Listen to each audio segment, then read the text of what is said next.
안녕하세요. 네, 송당함 아줌마예요. 이쁜 척하고 앞치마하고 오죽갔어. 오늘은 마당일 안 하고 이제 외부에 수업에 있어서 원피스 입고 있었다가 생각나서 영상 촬영해요. 지금 요새 이제 제주도 수국 때문에들 많이 오시기도 할 거예요. 물론 이제 지금 코로나 이후라서 여행들을 거의 대부분 우리나라 내륙보다는 외국으로 굉장히 많이 가시긴 하지만 이제 가끔이 아니라 매해 그 제주관광공사 같은 데서 보면은 제주도 관광으로 입도하신 분들이 도대체 뭐 때문에 들어오는지 인터넷에 키워드를 검색을 뭘로 하는지 기반에 따라서 데이터를 내놓은 게 있어요. 근데 6월 달에는 6월 달에서 7월 달 여름 사이에서는 가장 큰 키워드가 바로 수국일 정도입니다. 수국 때문에 입도하신 분들이 거의 대부분이라고 얘기를 할 수 있을 정도예요. 그래서 제주도는 곳곳에 굉장히 수국들이 많이 심겨 있어요. 뭐 마크로필라 계열들 이렇게 색이 변하는 이런 계열들도 많고, 그 다음에 7, 8월에 꽃이 피는 목수국 계열들도 굉장히 많은데 이 이유에 대해서는 많이들 아실 거예요. 육지에서는 재배가 잘 안 되는 이유가 이렇게 색이 변하는 마크로필라 계열들의 수국들이요, 겨울에 꽃눈이 다 얼어붙기 때문에 서울 지역에서는 그게 이제 힘들다는 거죠. 내륙 지방에서는 거의 제가 보면은 남해안 일부랑 그 다음에 부산 지역 일부만 그게 가능해요. 그냥 노지에서 이게 월동이 잘 되고, 육지로 올라가면 갈수록 그 전해에 생긴 꽃눈이 겨울 내에 얼어붙기 때문에 나무 자체는 얼어 죽진 않아도 꽃이 피지 않은 그런 멋대가리 없는 나무가 바로 이 수국인 거예요. 잎사귀를 사실 관심 있게 보지 않으셨으면요, 이 마크로필라 계열들의 수국의 잎사귀가요 이렇게 못생긴지 모르거든요. 이게 뭐 깻잎이라고 할 수도 없고 이래요.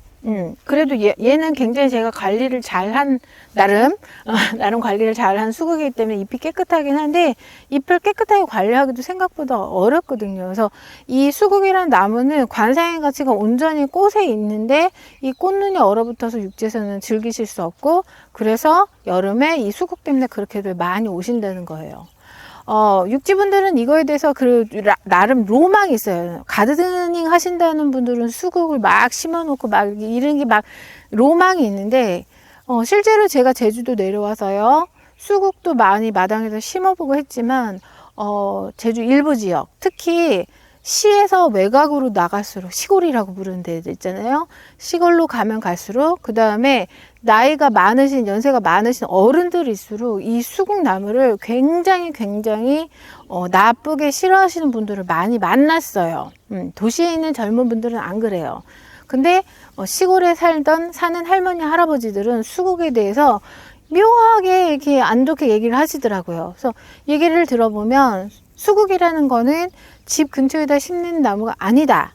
그리고 심는다 하면 무덤가에나 심는 나무다. 그래서 오해하는 것 중에 하나가 뭐냐, 무덤가에 심는 나무이기 때문에 얘가 귀신을 불러 모은다. 그래서 집에다 심으면 귀신이 집으로 들어온다. 이런 논리로 절대 싫어하시는 분들이 많아요. 그래서 제가 그 제주 지역에서 여러 이제 통로로 교육을 워낙에 많이 진행하고 있기 때문에 외곽 지역 시골 막 할머니 할아버지들 많이 만나고 다니거든요. 근데 그러다 보면 이제 도대체 왜 이렇게 싫어하시나 얘기를 들어보면, 무덤가에 심는 나무이기도 하고요. 그 다음에 많이들 아시지만 얘가 흙의 산도에 따라서 색이 변하는 식물이에요. 아주 대표적인 식물인데, 옛날 어른들은 그런 거, 과학적인 거를 모르셨기 때문에, 아니, 작년에 얘가 파란색이었는데 올해는 분홍색이 돼버렸네.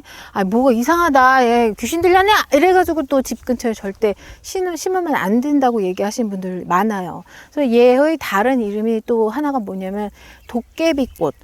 여기 어른들 말로는 도채비꽃, 도채비나무 이렇게 얘기하시는 분들이 있거든요. 그래서 그렇게 하는 경우도 있고요. 그리고 아까 제가 무덤가에 도대체 그럼 왜 심느냐 이렇게 물어봤더니, 옛날 어른들이 그러세요. 제주도는요, 잡초가요, 육지 잡초하고 틀려서요, 다들 키가 이따만 하거든요. 그리고 무덤이라고 얘기하는 그 곳들은 보통 육지 같은 경우는 제가 사는 이제 경기도권 그런 데는 이렇게 산 같은 데를 이렇게 해가지고 공동묘지를 많이 만들어 놓거든요.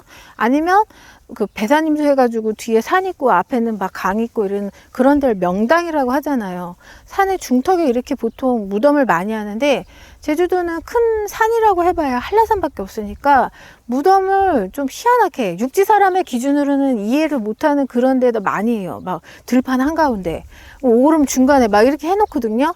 그러니까 이게 잡초가 여름에는 무지하게 높게 자라는 데다가 무덤 위치도 되게 애매한 데다가 그 다음에 제주도는 특유의 뭐가 있냐면 그걸 안 해요. 비석을 잘 안 세워요. 옛날 무덤이면 무덤일수록 더 그런 경향이 심하고요. 요새 무덤들도 웬만하면 안 하는 걸로 알고 있거든요. 그러니까 몇 해 동안 열심히 할아버지, 아버지 산소인 줄 알고 절을 했더니 시간 지나가서 봤더니 그게 이제 남의 집 무덤이었다 이런 경우가 많으니까 자기 집안의 무덤인 거를 표시를 하기 위해서 여름에 꽃이 피는 화려하게 꽃이 피는 나무들을 의외로 무덤가에 많이 심어놨다고 그러더라고요. 그 중에 하나가 대표적인 게 바로 수국이고요. 같은 이유로 또 심는 애가 바로 배롱나무라든가 그 다음에 자귀나무 같은 육지에서는 고급 식물로 고급 원예종으로 얘기하는 그런 나무들을 꽤 많이 심어요. 근데 여기 어른들은 무덤가에 심는 나무 그래서 얘네들을 집 근처에 심으면 그 무덤에 있는 귀신이 집까지 쫓아온다 해서 되게 싫어하시는 경우를 굉장히 많이 봤어요. 그래서 제주도 분들은 수국을 굉장히 싫어하시고요. 또 뭐가 있냐면 이거는 제주도 지역뿐 아니라 다른 지역에서도 좀 그런 게 있대요. 저도 이제 막 이렇게 다른 분들하고 얘기하다가 들었는데 얘를 상여꽃이라고 얘기를 한대요. 그래서 보통 상여라고 해가지고 이제 어른이 돌아가시면 무덤가 들고 갈 때 이렇게 상여 맨다 그러잖아요. 근데 그 상여를 아름답게 꾸미기 위해서 옛날에는 꽃들이 많이 없었으니까 종이를 오려가지고 꽃 모양을 만들었는데 그 모양이 그러니까 우리를 요새 말로 하면 그 습자지나 갱지로 만드는 꽃볼 있잖아요. 그런 모양이었던 것 같아요. 그래서 그 모양이 이 수국의 큰 꽃볼하고 비슷한 모양이기 때문에 얘를 상여꽃이라고 그래서 비슷한 이유로 상에 쓰기 때문에 귀신들이 좋아하는 꽃, 그래서 집 근처에 심지 않는 꽃 이렇게 알고 계시는 지방 어른들도 계시더라고요. 제주뿐만 아니라. 그래서 이렇게 요새 젊은 가드닝 좋아하시는 분들은 육지 분들은 특히나 본인 지역에서 이걸 키울 수가 없으니까 되게 키우고 싶어하는 낭만적인 아주 로망 있는 그런 꽃이지만 실제로 얘가 가장 많이 자라고 있는 제주 지역의 시골 어른들은 귀신과 연관지어서 집 근처에는 심으면 안 되는 나무 이렇게로 알고 계신 경우가 생각외로 많다라는 거예요. 이런 거는 근데 요새는 젊은 분들이 많이 내려왔고요. 근데 이주민들도 많이 내려와서 이런 거는 문화는 많이 없어지긴 했지만 제가 내려오던 10년 전까지만 해도 시골에 있는 외곽에 있는 그 농가용 주택을 임대를 해요. 제주도는 희한하게 월세나 전세의 개념이 없고 연세의 개념이거든요. 연에 이렇게 돈을 내서 한꺼번에 계산을 하는 그런 방식으로 집이나 땅을 빌리는데 연세 해가지고 시골 할머니 집을 빌렸는데 할머니가 수국을 심었더니 그 빌린 사람이 육지 사람이 이뻐서 심었더니 할머니가 막 큰일 난다고 난리 난다 그래서 수국을 이쁘게 심은 수국을 갖다 파내버렸다라는 얘기를 심심찮게 들었거든요. 그래서 그런 이유로 외곽 지역은 아직까지도 그런 문화가 있다라고 이해를 하시면 돼요. 그럼에도 불구하고 각각 제주 지역에 보면은 마을에서 좀 선진 이렇게 문화 이렇게 관광객들 모으기 위한 그런 거 이유로 마을에서 자체적으로 이렇게 수국을 심어 놓은 수국길을 이렇게 만들어 온 데들이 꽤 많아요. 대표적으로 종달리가 있고요. 제주도 기준으로 종달리가 있고 그다음에 삼방산 근처 라인에 있어요.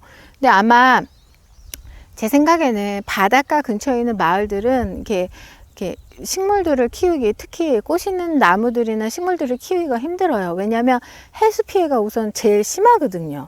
해수 피해가 없는 나무들을 위주로 심어야 되는데 수국이 아주 대표적으로 소금기가 아무리 많이 이렇게 바닷물에 이렇게 엎어져도요 소금기 때문에 피해를 입지 않은 그런 나무예요. 그리고 습한 제주 날씨에 굉장히 잘 어울리고 잘 견디는 나무이기 때문에 그런 마을들이 몇 군데가 있어요. 좀 앞서 나가는 마을이라고 생각하시면 돼요.